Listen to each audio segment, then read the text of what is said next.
Hello and welcome. You're watching UTV Live at 6. Good evening. These are the stories making the headlines. Arson terror in Armagh as a man is arrested for attempted murder after an attack at a pub in the town.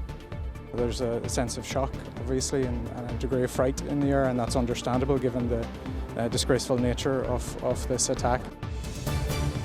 The menace of blue-green algae returns in force in Lough Neagh, prompting fears over the future of fish stocks. So if the food source is dying for the fish, well then surely the fish will go shortly afterwards, and we're beginning to see signs of that now.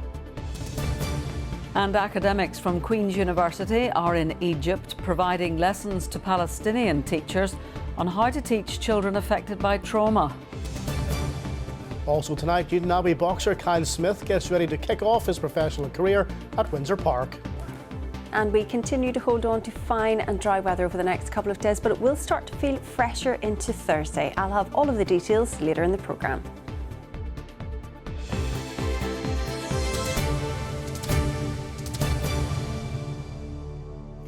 The Petrol bombing of a pub in Armagh last night, which left 2 men injured, has been described as like something out of a mafia movie. CCTV footage of the attack, which has been shared on social media, has gone viral. A 38-year-old man has been arrested on suspicion of attempted murder and arson. He's also being questioned about a number of other alleged crimes earlier yesterday evening. The owners of Toby Jug Bar have said they are shocked by the events and said it will remain closed while they assess the damage. Here's our crime and security correspondent, Sharon O'Neill. Flames and fear as a petrol bomb is about to be unleashed inside a bar in Armagh. A man casually crosses Irish Street just before 9 last night, the unlit petrol bomb in his right hand. Once that petrol bomb is set on fire, the schoolboy behind him, who was walking, starts to run. We now know what happened next. Inside the Toby Jug Bar, where a music session was on, sheer panic. Some managed to get out, heads down, and they try to run.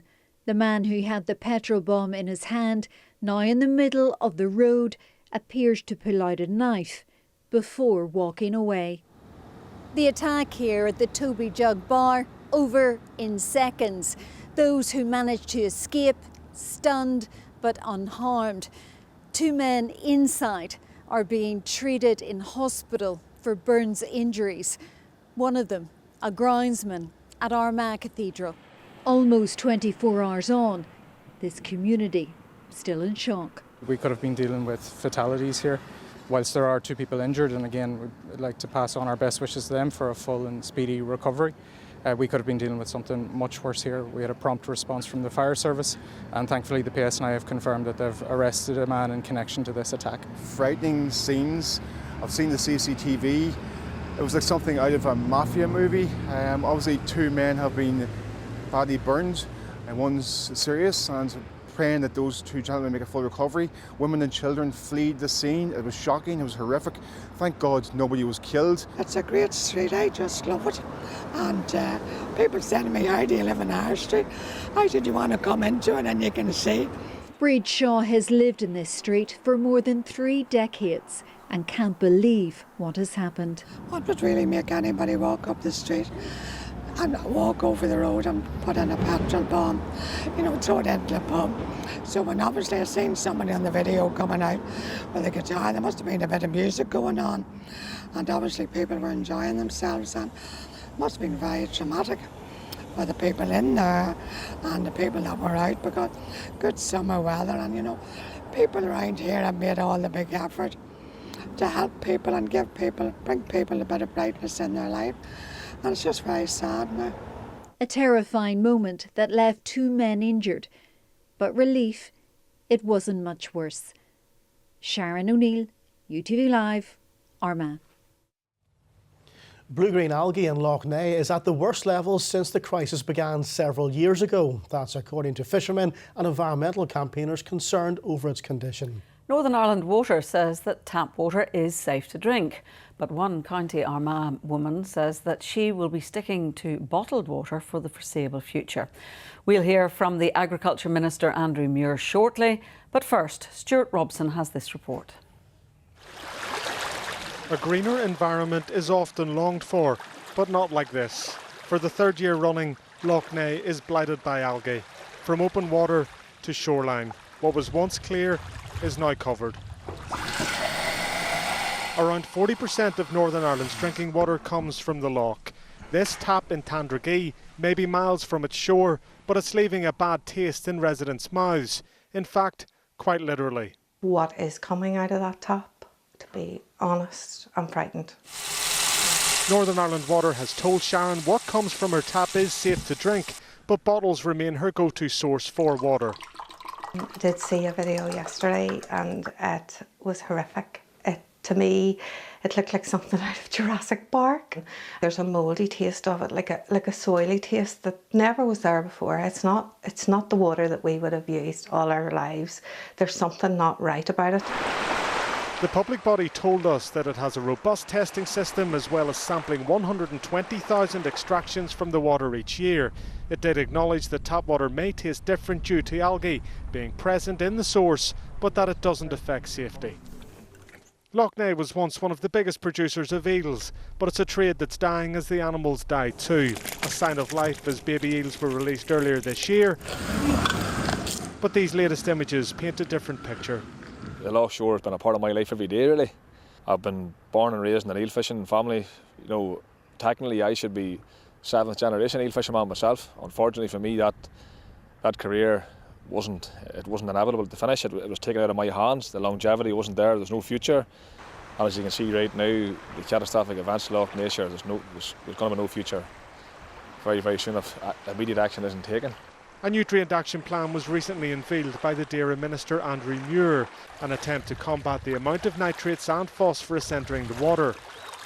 But it's been criticised by many in the farming community. How do you get farmers back on side to try and do their bit to help? Well, the first thing you do with farmers is actually say to them, well, go in and speak to Minister Muir and go in and have a consultation and go in and clearly say what your issues are. And I'm not saying they don't have issues. They maybe are, you know, in terms of financial difficulties. And it is a hard job for them to make money out of. I get that, but go and speak to people and get your concerns over. So what we need now is political will. This can only go on another year or two before we will turn around and say the lough cannot be saved. And look, something needs to be done. People need to get their hand out of their pockets and put the action in. And that's what people on the ground are looking, and that's what everybody's looking. The heat is still on those in power to fix a badly broken body of water. Stuart Robson, UTV Live, Lough Neagh. Well, earlier I spoke to the Minister for Agriculture, Environment and Rural Affairs, Andrew Muir. Minister, we've heard warnings today that the lough has never been as bad. Has this now gone beyond the point of no return? So these are very distressing but sadly not unsurprising scenes at the lough. I was there last night and I'm going back again tomorrow, and my memories from visiting last night, aside from the very putrid smell of the blue-green algae, is the real impact this is having upon communities and fishermen in the lough. And I'm determined to turn this situation around. I'm putting my heart and soul into addressing this situation. And my key ask from today is other parties to support me in that endeavour, because that's been lacking in recent months. Do you think you have that commitment from the executive? You have your action plan. Is it that same support around the executive table that you have? So we have the action plan and we're working to deliver that. 14 of the 37 actions have been delivered, including setting up a task force around regulation and enforcement with over 300 site inspections undertaken. But there's more actions that need to be taken. And there's some key decisions on the horizon that I need support for. So they're about strengthening environmental governance in the context of the commitment previously for an independent environmental protection agency, better ways to manage slurry and manure on farms and getting in the financial support as part of a budget so we can support farmers in that, stronger regulation and enforcement around sewage pollution, and also in relation to climate change and supporting me in the actions that need to be taken around climate action. Last few months in the Assembly have been very disappointing. Would some water charges help any of this, do you think?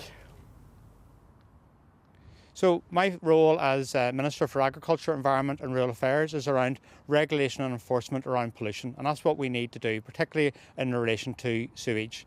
The running of NI Water is a responsibility for the Minister for Infrastructure, and what I would say is that in recent months there's been some key votes in here in the Assembly, and other parties have failed to support me in the key interventions we need around Lough Neagh, and I just would really call for them to reflect upon those actions and to get behind me over the time ahead and take those interventions needed. Given the lough provides 40% of our drinking water, can you understand people's concerns about the quality of the water right now? I can, and I've been assured by Northern Ireland Water in relation to the safety of the drinking water.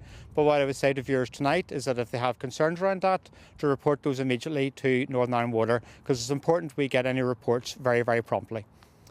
Minister, thank you very much for joining us. Thousands of young people have fled the war in Gaza, and many of them have not been in a classroom for 2 years. Now a team of experts from Queen's University and St Mary's University College in Belfast have travelled to Egypt to train 25 Palestinian teachers in supporting and educating students who have experienced trauma. Sarah O'Kane has this report. These students from Gaza don't take their education for granted. They fled the conflicts and now live here in Egypt.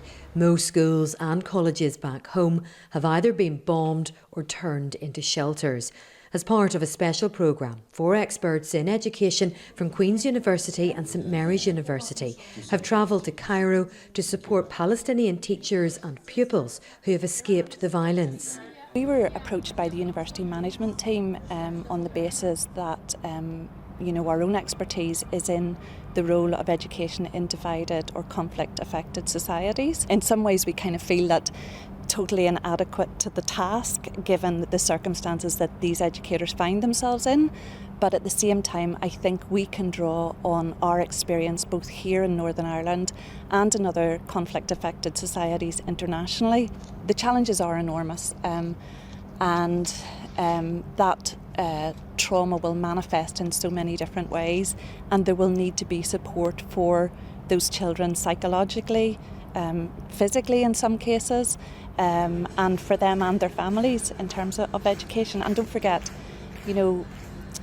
these children won't have had access to education for the second consecutive year, many of them. Thousands of children and young people have been displaced. How to build our society after war, how to help our children to rebuild their future, to be again life, to dream again, to think again, to be effective and creative children.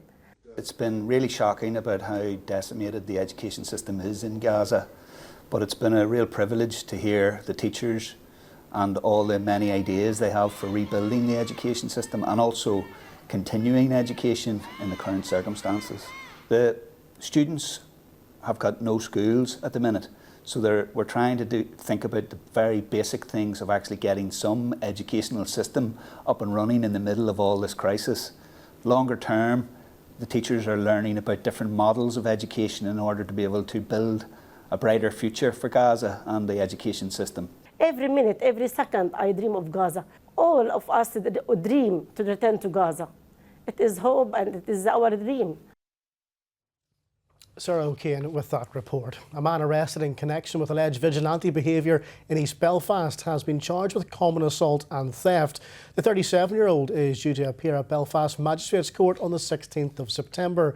He was released on bail to allow for further inquiries about suspected criminal damage. A man has been airlifted to hospital following a crash in Limavady. It happened on the Ballyquin Road shortly before 1 o'clock this afternoon. The road was closed for much of the afternoon, but it has now been reopened. Gerry Adams says he has made donations to good causes after he was awarded €100,000 in a defamation case he brought against the BBC in May. The case was heard at Dublin High Court and related to an episode of the BBC Spotlight programme in 2016 and an accompanying online article. The former Sinn Féin president has donated money to causes including a group supporting Republican prisoners, UNICEF for the children of Gaza and the Irish language sector. A former sex worker who was once jailed for killing a County Antrim pensioner has avoided being sent back to prison for chasing youths with a broken bottle. Margaret Henderson, who is 39, admitted having the weapon during an encounter in Belfast city centre earlier this year. Henderson, who now has an address at the Mount in Belfast, was given a 3-month suspended sentence. And the public has been urged to be vigilant after the sighting of an extremely rare Asian hornet in County Cork. The Northern Ireland Environment Agency says there have been no sightings here so far. More than 150 children have taken part in a cross-community summer camp which is being held at Stormont. The event, organised by Cricket Ireland, sees young people from all sorts of sporting backgrounds taking part in cricket and Gaelic games. A similar camp was cancelled in Cumber in July over concerns about the involvement of a GAA club. Jordan Moore has this report. Seeking we catch with one hand only, all right? Only seeking we catch with one hand only. Up we go. Getting to grips with a new sport. Children at Stormont getting a crash course on Gaelic and cricket. Great effort, love it. Next fielder. Oh no, it's fantastic. Just bringing people together, chatting away to a good few of the coaches as well. And I suppose the other co-founder of the club, Richard, both of us at the time were playing rugby together, and neither of us got the chance to play rugby until our 20s. And it's something I suppose I wish I got to play when I was a whole lot younger. And hopefully there today, all these here kids get the opportunity to play a sport they've never played before and make friends with people they never had the chance to meet before. The event, organised by Cricket Ireland, has seen 160 kids from across Northern Ireland and Donegal take part from different sporting backgrounds, including hockey, rugby, Gaelic and cricket. What have you enjoyed about today? The white and blue bouncy castle whole thing, because my team won. Yeah, I think it's a good way to make new friends and just enjoy yourself. It's been very good. I've really enjoyed playing cricket for the first time, and it's just been great, and I've met a lot of people. Cricket's very new to me, so I've really enjoyed trying it. MLAs and MPs were here to support the cross-community summer camp, which was arranged after a similar event in July was cancelled by Cricket Ireland. But for those involved, having a whack at a new sport is the most important thing. We're delighted we've been able to host the kids here, and they're having fantastic fun. You can hear it in the background here. I'm a strong advocate for sport generally. I think it's really good for kids to be involved in sport, both from a physical health perspective, from a mental health perspective, and also the development of social skills. I believe cricket is a great platform to do that. So giving kids the opportunity to try it out, particularly kids that haven't done it before, and hopefully some of them will get the bug and they'll get involved in cricket beyond this. More than 150 children from different backgrounds have taken part in this summer camp today, trying sports they may never have played before and bringing many of them together for the first time. Jordan Moore, UTV Live, Stormont. And now a brief reminder of this evening's top stories here on UTV Live this Tuesday.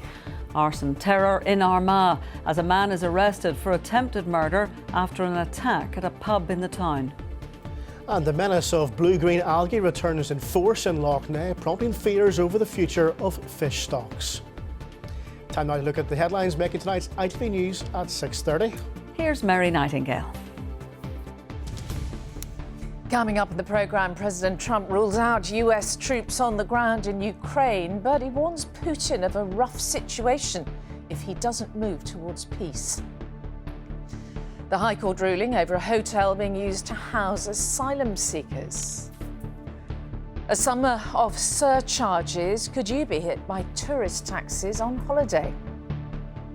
And what is the perfect name for the so-called King of the Skies? David Attenborough has the answer.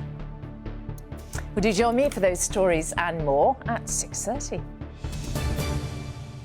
Boxing next, and as Belfast gears up for a huge All-Ireland World title fight in less than 1 month, a local teenager is preparing to step into the ring for the first time as a professional.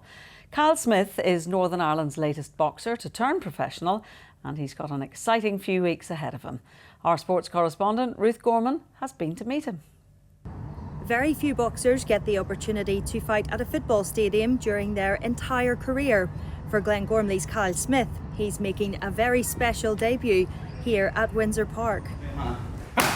His first fight will be on the undercard of Lewis Crocker versus Paddy Donovan, the first All-Ireland World title contest on September 13th. Amazing.